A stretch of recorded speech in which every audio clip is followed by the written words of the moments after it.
Hey everybody, just wanted to hop on really quick and talk about the book for the last 2 weeks. I've been reading For White Folks Who Teach in the Hood and the Rest of Y'all Too, Reality, Pedagogy, and Urban Education by Christopher Edmund. I wanted to start off my book talk talking about why I chose this book, and then I'll go into the summary and kind of some key takeaways that I had. So first of all, I chose this book 100% primarily off of its popularity in the education community. I've seen this title before, I've seen this cover before, heard a lot of teachers talking about this book, and so that's what made me choose this book. I wanted to kind of jump on the bandwagon a little bit.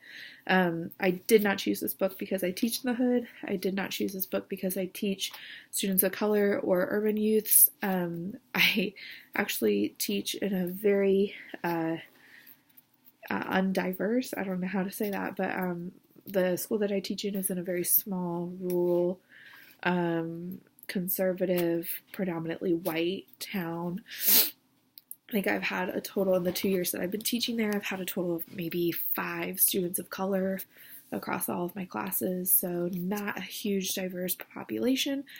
This year, though, I have discovered that I have a lot more at-risk students, so I'm having some more students coming from poverty, students coming from abusive home situations, traumatic home lives, students, sorry, my puppy, students dealing with some pretty tough emotional stuff, things that I did not really deal with last year with my students, and so it's been a little bit of a transition, and because of that, I found a lot of what was in this book pretty helpful because I think a common, you can go, my husband's gonna come in and chill with that, so don't mind us.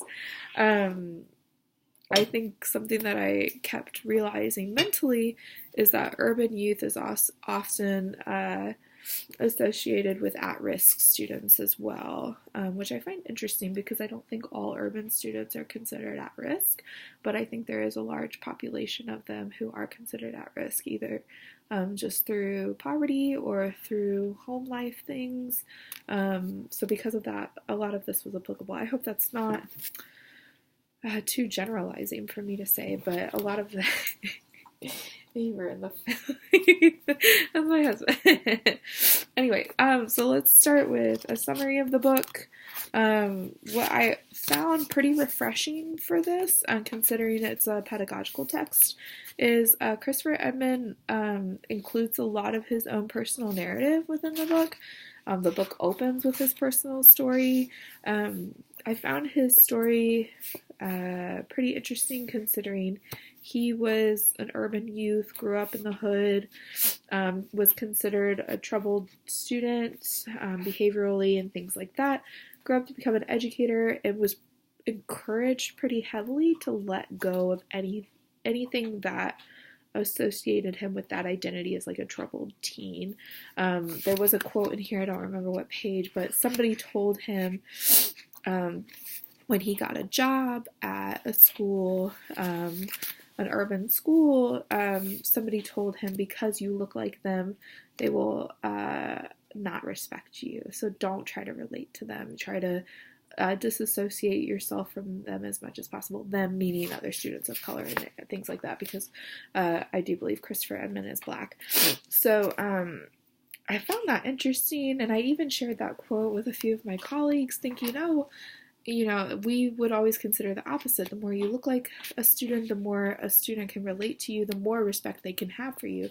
But that didn't seem to be the case with his experience with urban youth. So I found that pretty interesting. So there's about 11 chapters here, not including the conclusion.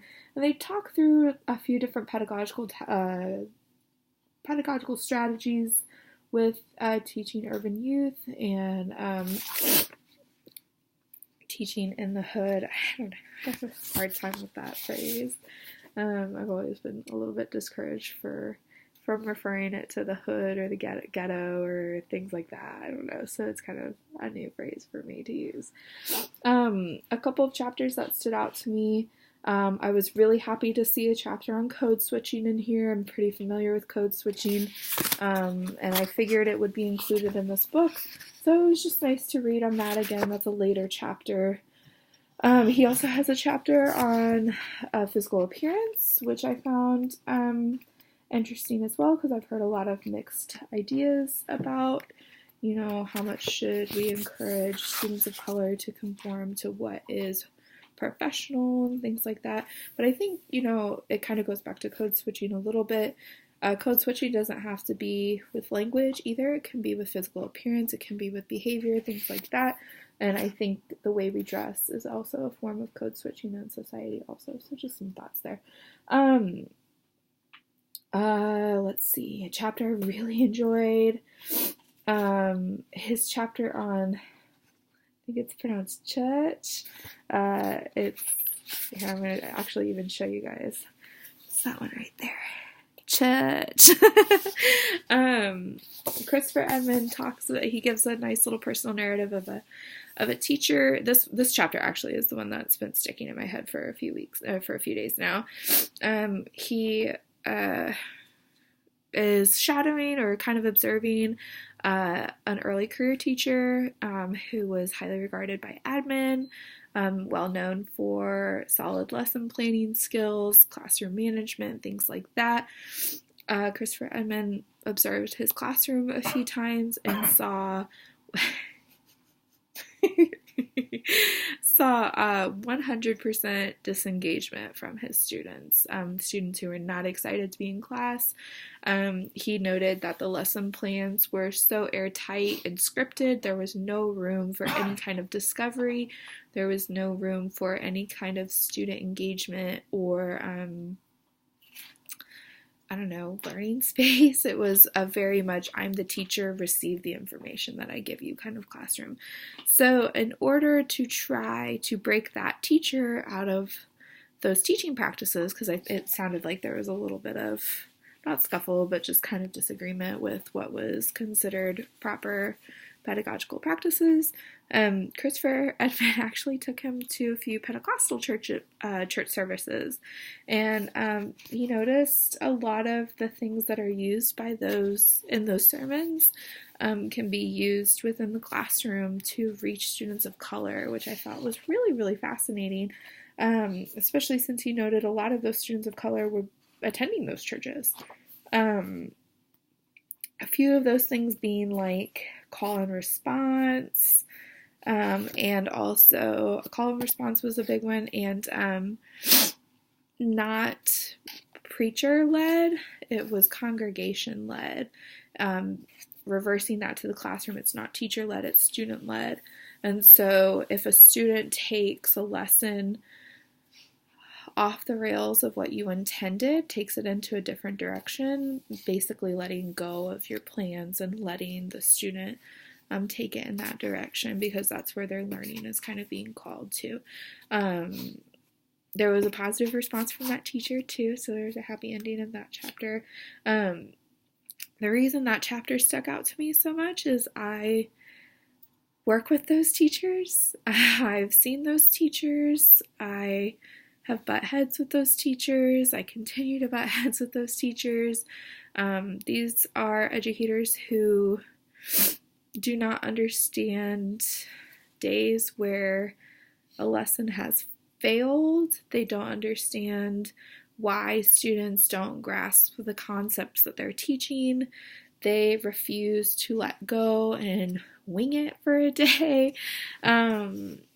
I'm very comfortable with not having scripted lesson plans. I'm very comfortable with having pretty vague, open-ended lesson plans because, not only is that student-led and my students can take it wherever they need to take it, but it also allows room for flexibility, allows room for error if anything were to go awry during the lesson.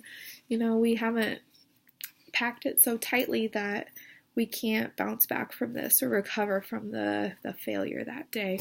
So I'm pretty comfortable with those lesson plans, but I'm noticing a lot of veteran teachers not to call any veteran teachers out, but I've noticed a lot of veteran teachers struggle with that, and I think that primarily comes from a change in practices being taught to a new generation of teachers. So I would be curious to hear some more experienced teacher thoughts on that chapter. That was chapter 3.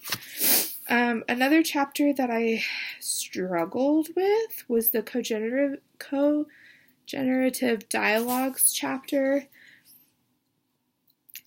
I struggled with this so much that I think I would have a hard time summarizing it. That's my dog right there. Christopher Edmond is talking about,